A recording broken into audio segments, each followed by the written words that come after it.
Hello friends, welcome back to my channel. आज एक और इंपॉर्टेंट वीडियो आपके साथ में शेयर करने के लिए आई हूँ।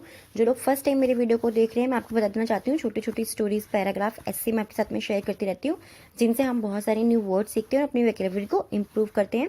साथ ही जो भी ग्रामर इसकी दी जाती है, मैं कोशिश करती हूँ कि ईजी वे में आपको एक्सप्लेन कर सकूँ। सो ये देखिए, आज का जो टॉपिक है विमेन रूटीन्स के ऊपर है। ओके, विमेन यानी कि औरतों का रूटीन, यानी कि औरतों की दिनचर्या। आपके काफ़ी सारे कमेंट्स आ रहे थे कि मैम विमेंस एम्पावरमेंट के ऊपर या विमेन से रिलेटेड किसी भी टॉपिक के ऊपर वीडियो ले आइए। तो देखिए, सिंपल सा वीडियो है कि मैं आपके साथ में शेयर करने के लिए ले आई हूँ। सो स्टार्ट करते हैं। Everyday routine has different demands, expectations and priorities. Everyday यानी कि हर एक दिन या हर रोज़ाना भी आप बोल सकते हैं। एवरीडे मीन्स हर एक दिन या रोज़ाना। रूटीन यानी कि हर एक दिन की दिनचर्या या पूरा दिन का जो भी काम होता है। हैज़ डिफरेंट, डिफरेंट मतलब होता है भिन्न भिन्न या अलग अलग। डिफरेंट मतलब भिन्न भिन्न या अलग अलग। डिमांड्स यानी कि मांगे होती हैं। हर एक दिन की अलग अलग डिमांड होती है, अलग अलग मांगे होती हैं। एक्सपेक्टेशंस, एक्सपेक्टेशंस मतलब क्या होता है? अपेक्षाएं, अलग अलग अपेक्षाएं होती हैं। एंड प्रायोरिटीज़, और अलग अलग प्रायोरिटीज़ होती हैं। प्रायोरिटीज़ मतलब क्या होता है? प्रायोरिटीज़ मतलब होता है अलग अलग प्राथमिकताएं। ठीक है।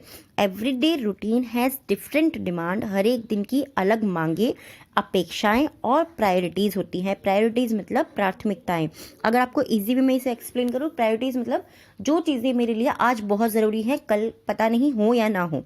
जैसे आज मेरे लिए अगर ज़रूरी है कि मैं आपसे बात करूँ, तो मेरी प्रायोरिटी क्या होगी कि मुझे आपसे बात करनी है। कल हो सकता है ना हो, परसों हो सकता है हो। तो इस तरीके से प्रायोरिटीज़ मतलब मेरे लिए आज ज़रूरी क्या है। प्रायोरिटीज़ मतलब होता है कि हमारी प्राथमिकता क्या है आज के दिन के लिए। ठीक है। ऑल द विमेन, सभी औरतें, यहाँ पे विमेन है, औरतें आएगा। ठीक है। विमेन WOMAN नहीं है, MEN है। यानी कि हम जब ज़्यादा औरतों के बारे में बात करते हैं, ज़्यादा महिलाओं के बारे में बात करते हैं, तब हम विमेन यूज़ करते हैं। ठीक है। वेदर चाहे या तो वर्किंग और हाउसवाइफ। वर्किंग मतलब वो कामकाजी हो, और हाउसवाइफ चाहे वो गृहिणी हो। ठीक है। ऑल द विमेन, सभी औरतें, वेदर वर्किंग और कामकाजी, गृहिणी, कामकाजी यानी कि वर्किंग चाहे वो गृहिणी हो, have many duties to perform. Have मतलब उनके पास होती हैं, मैनी मतलब बहुत सारी, ड्यूटीज़ मतलब कर्तव्य। ठीक है। जो भी उन्हें काम करने हैं। ड्यूटीज़ मतलब क्या है कि सुबह सुबह जो है बच्चों को उन्हें ब्रेकफास्ट बना के देना है, फिर दिन में लंच बना के देना है, डिनर बना करके देना है, ऑफिस के लिए अपने हस्बैंड को भेजना है। तो इस तरीके से उनकी बहुत सारी ड्यूटीज़ होती हैं और घर के बहुत सारे काम होते हैं जिन्हें उन्हें मैनेज करना होता है। ठीक है। So women manage the home. We women, हम औरतें, मैनेज मतलब चलाती हैं या संचालन करती हैं। मैनेज मतलब होता है किसी चीज़ का संचालन करना। संचालन अगर आपको नहीं समझ में आता है, इसीलिए मैंने आपको चलाना लिखा है, क्योंकि मैं आपको हर वीडियो में ये चीज़ बोलती हूँ कि हमें उस वर्ड का करेक्ट वर्ड नहीं देखना है, हमें हमारे को क्या समझ में आ रहा है उस वर्ड से वो चीज़ देखनी है। मैनेज एक सिंपल वे में चलाना। We women manage the home, हम औरतें घर चलाती हैं। And are responsible for, responsible मतलब हम जिम्मेदार होती हैं।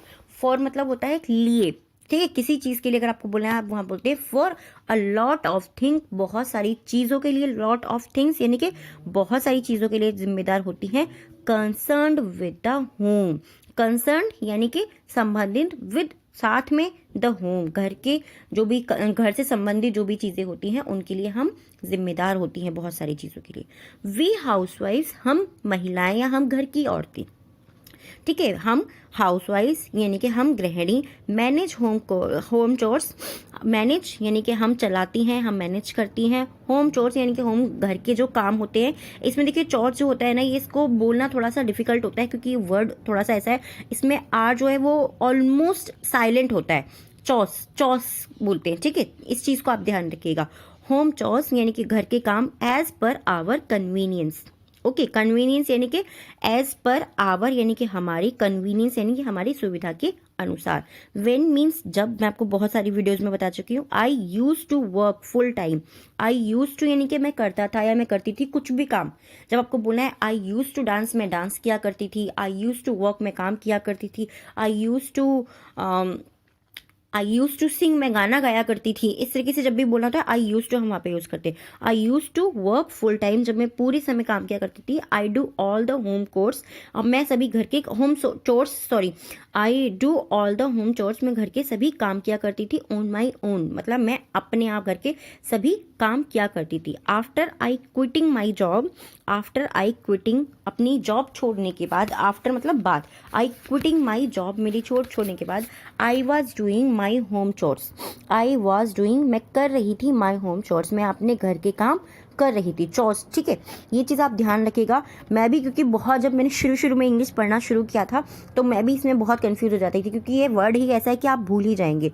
बट लेकिन I become a lazy, I become a little lazy, लेकिन, बट आई, लेकिन आई मतलब मैं, बिकम मतलब हो गई, अ लिटिल लेजी, लेकिन मैं अब थोड़ी लिटिल लेजी हो गई। लेजी मीन्स क्या होता है? लेजी मतलब होता है आलसी। After I quitting my job I was doing my home chores, मैं मेरी जॉब छोड़ने के बाद में मैं घर की काम करती थी, बट लेकिन I become a little lazy, मैं थोड़ी सी आलसी हो गई, ठीक है।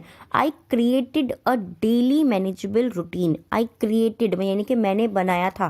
मैं आपको बोलती हूँ ना काफ़ी सारी चीज़ों में कि आपको अगर वर्ड की, अगर आपको पता है कि आपको वर्ब की फॉर्म्स याद हैं, ठीक है, जैसे कि क्रिएट यानी कि बनाना या करना, ठीक है, तो क्रिएटेड यानी कि बनाया था, ये हमारा पास्ट में हो जाता है। इसीलिए मैं आपको बोलती हूँ कि आपको वर्ब की तीनों फॉर्म याद होनी चाहिए, उससे आप इजीली सेंटेंस को आइडेंटिफाई कर पाते हैं कि वो कौन सा है। I created a daily manageable routine, मैंने एक डेली मतलब रोजाना का, मैनेजेबल यानी कि प्रबंधनीय है या चलाने वाला, ठीक है। मैं आपको कहना प्रबंधनीय मैं वो बोलूँगी कि आप काफ़ी सारे लोग समझ ही नहीं पाएंगे, तो चलाने वाला रूटीन यानी कि मैंने दिनचर्या बनाई, विच जिसे यू कुड ऑल्सो डू, जिसे आप भी कर सकें या जिसे आप भी कर सकते थे, ठीक है।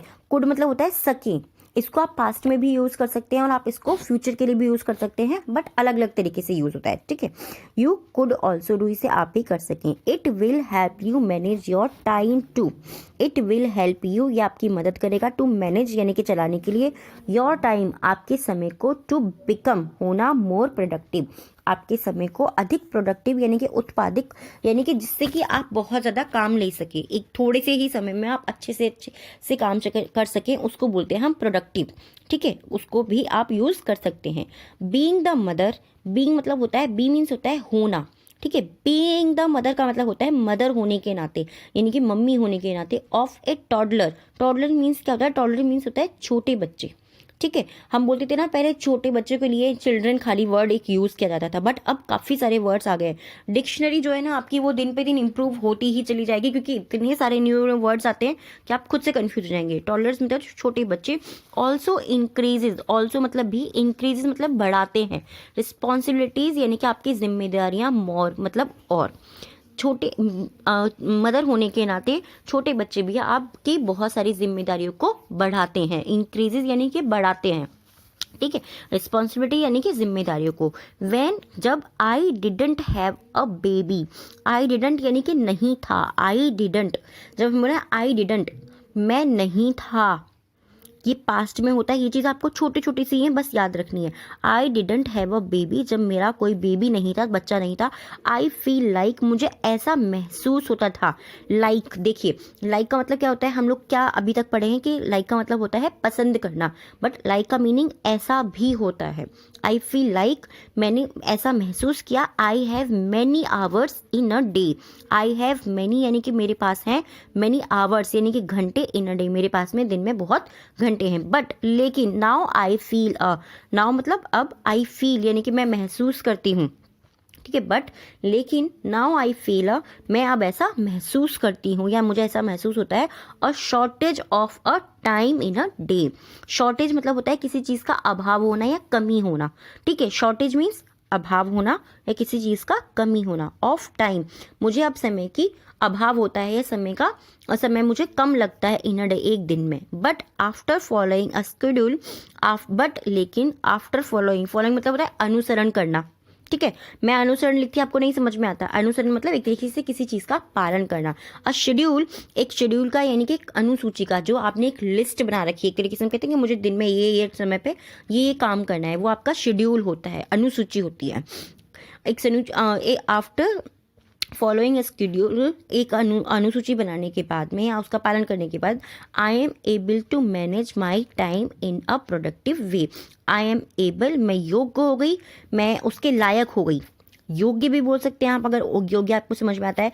एबल का मतलब लायक भी आप समझ लीजिए, ईजी है, वेरी इजी है, समझ में आएगा आराम से, ठीक है।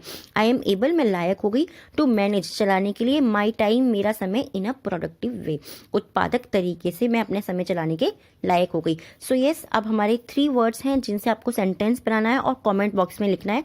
आप जो है टेंस वो फ्यूचर में, पास्ट में, प्रेजेंट में, किसी में भी बना सकते हैं और कमेंट बॉक्स में ज़रूर लिखिएगा, क्योंकि इससे आपकी बहुत ज़्यादा हेल्प होगी, आपकी ग्रामर भी इंप्रूव होगी, आपकी वोकैबुलरी भी इंप्रूव होगी।